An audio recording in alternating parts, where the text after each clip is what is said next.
Being neurodivergent is a struggle. So you can't date a broke man because that's struggle number 2.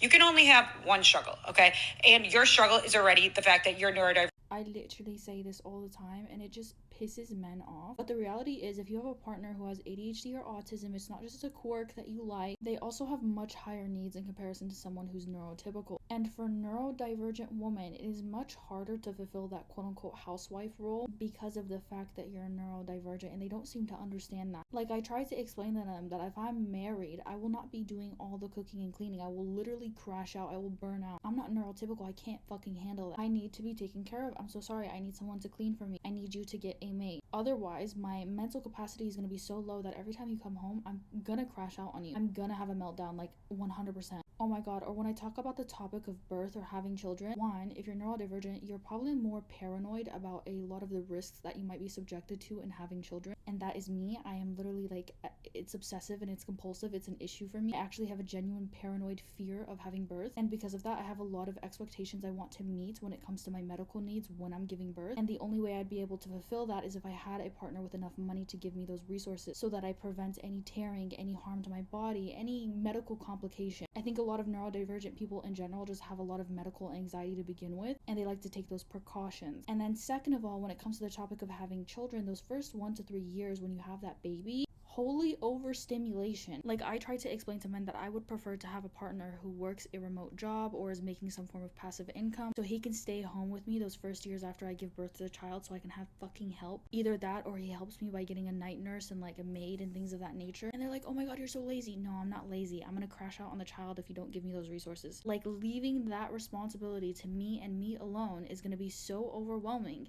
and it's gonna feel so neglectful that I'm probably gonna start developing postpartum depression. I'm gonna start tweaking out on the kid and you. As someone who's neurodivergent, it is much better to have a partner who has money so they can give you the resources and support that you need in every facet of your life. It's not, oh, you can't have children before y'all start being ableist. It's just we need the proper support so that we don't feel overwhelmed. And unfortunately, typically the only way we can get that form of support or reassurance is through money. So yes, if you're autistic or you have ADHD, please listen to me. Having a partner who doesn't have money is gonna ruin you. Not just from the things that I've mentioned, but it's gonna be very hard for them to show you love and take care of you in the ways that you need to be taken care of, because like I said, we are much higher needs in comparison to someone who's neurotypical. And oftentimes, they're unfortunately just not going to be able to fulfill that.